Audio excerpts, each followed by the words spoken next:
What's happening, people? I hope you're all well. In this video, I'm going to talk about a tactic that the police use in the interrogation room when interviewing suspects. And that tactic is called the fear-up technique. Now, the fear-up technique, in summary, is when the police use fear and they try and scare a suspect into confessing to a crime. And sometimes the suspect either committed the crime or they may not have committed the crime. But the police use the fear-up technique to try and induce a confession out of a suspect. And there are many different ways that the police use the fear-up technique to try and get a confession out of a suspect. So there are sub-variants to the fear-up technique. And I'm going to talk about the sub-variants of the fear-up technique as this video progresses. So buckle in and let's get started.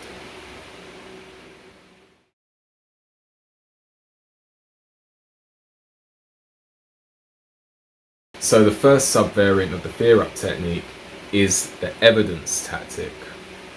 The police will sometimes say to a suspect that they have irrefutable evidence, watertight evidence, evidence where it's just pointless to deny that the suspect was not involved in the crime or is not guilty of the crime. The police will present themselves in the interview room and they will say that they have watertight evidence, strong evidence, evidence where denial is futile. And sometimes the police have really strong evidence, but sometimes the police do not have very strong evidence. Sometimes the police have little or even no evidence against the suspect. But what they're trying to do here is they're trying to bluff a confession out of a suspect. You see, if a detective has no evidence, but they manage to get a confession out of a suspect, this can accelerate promotion for that detective. And also, the detective wants the suspect to forfeit information. Now, sometimes the police are actually saying that they have irrefutable evidence because in fact they do.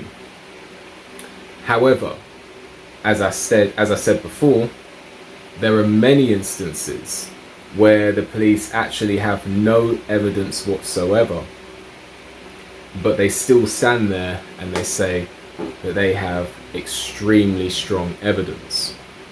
So I'm now going to play a few examples of where the police tell you, or the police tell the suspect that they have really strong evidence, just so you can see what I'm talking about here. I don't get why I don't. Well, here's what the deal is. I have enough evidence Like what? of your armed robbery, okay? But, you know, if you're saying you didn't do it, you need to give me your side of the story. I didn't do it. Okay, well, give me your side of the story. You got, convince me. Because I got a lot of evidence. I got a lot of physical evidence. Well, like what? Name the Well, I don't need to. Why should I tell you that? Surprised it's why this happened. I'm also not the only innocent person who's ever been arrested and charged. Well, and that's true. There's been people that have been arrested for things where there's no evidence, but unfortunately in this case there's lots of evidence to determine your role in this crime, okay? Even the steps that you've taken to try and eliminate your involvement, okay? Clearly, I guess maybe I should explain the evidence a little bit more. Maybe that's my mistake, but because I'm so comfortable in the facts and that I've dealt with all this, maybe I should put you at ease a little bit more. But the reality of Now, your innocence and guilt in this, quite frankly, isn't an issue. The evidence I have is, frankly, conclusive and overwhelming. Okay? So I'm not even going to ask you if you did it.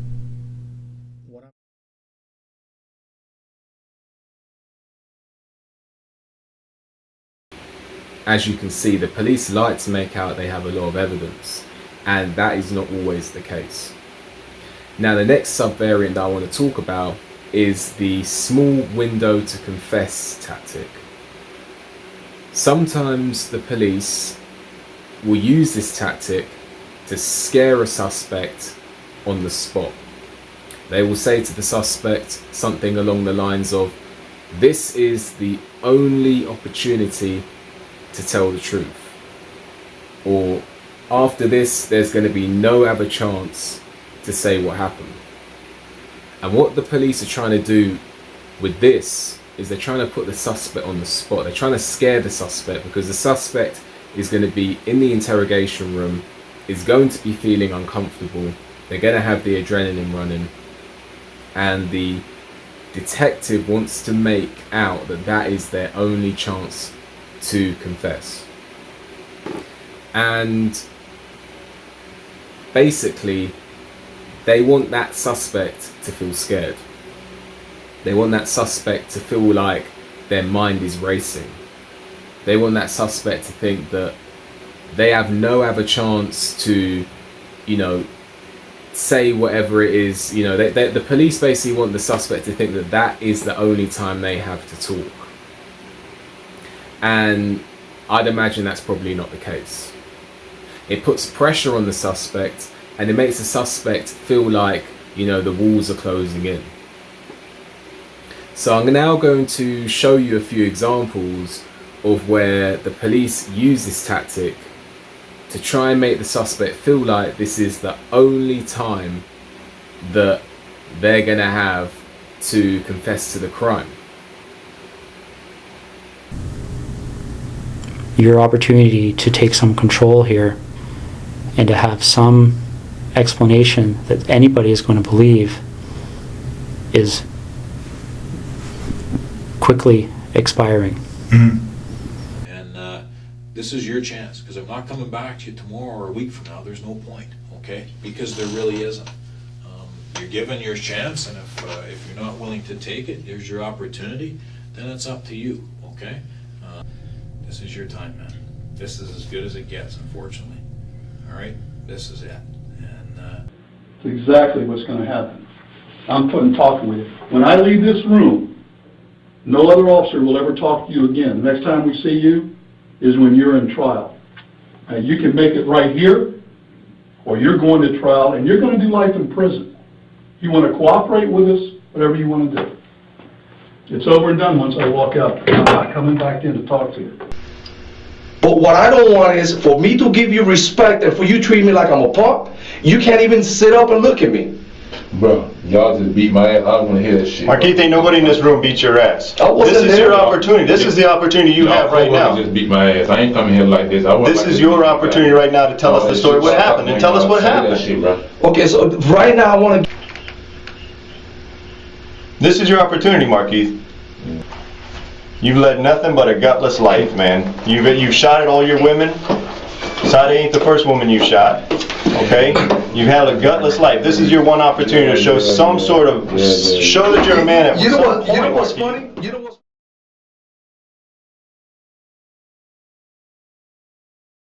As you can see, the police use this tactic to try and pressure suspects into confessions. Now the next tactic is stretching the truth or outright lying. The police use this because the thing people don't seem to understand is the police can and do lie in the interrogation room. Now there are some things the police can't lie about, but the police are allowed to lie about a lot, and they do. So examples of stretching the truth, and I'm going to show you these examples in a second. I'm going to show you the examples with regards to the interrogations themselves.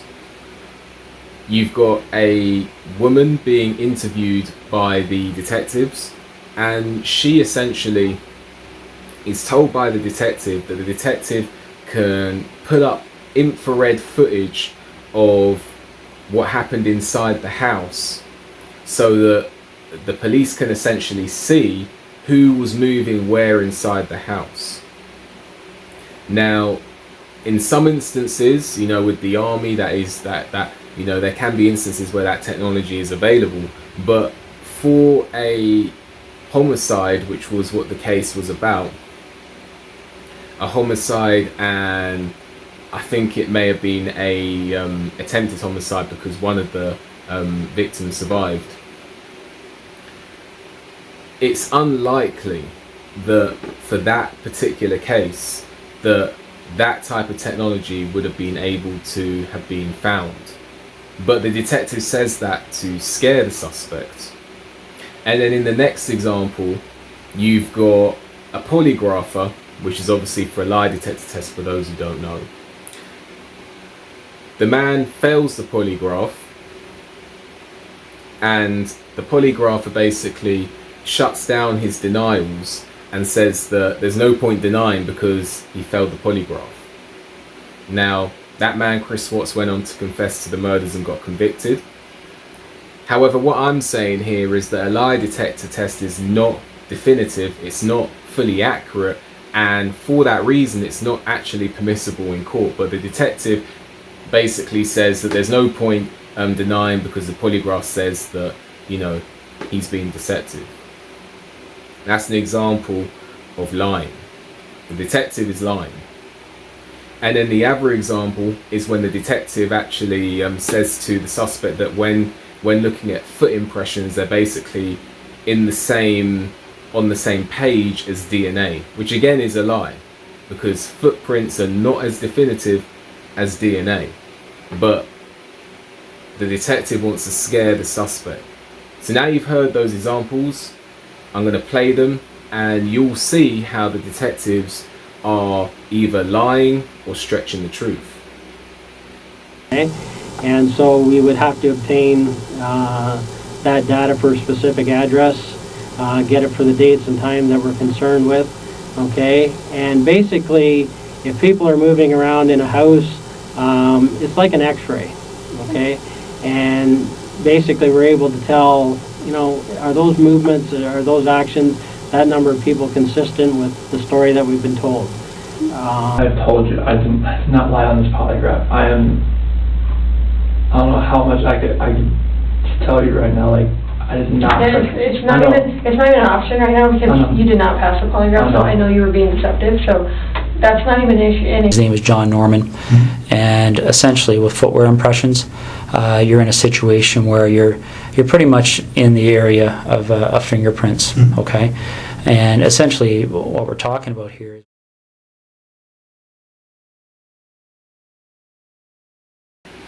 as you can see, detectives stretch the truth or sometimes lie to scare suspects into confessing to the crimes, and they use this and they are allowed to lie about a lot of things.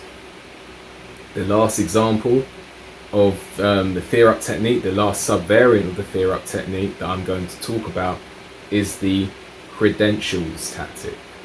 And the credentials tactic is basically using, you know, saying things like world renowned, or this detective's been a detective for a long time, or this detective went to the best place in the United States for training and things like that.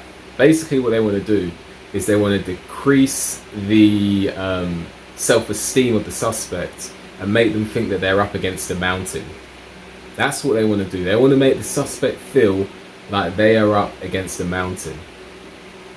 So, for example, I'm going to give one example and then I'm going to play those examples. I'm going to show you some of the examples and I'm going to quickly briefly talk about one of them just so you have a bit of pretext.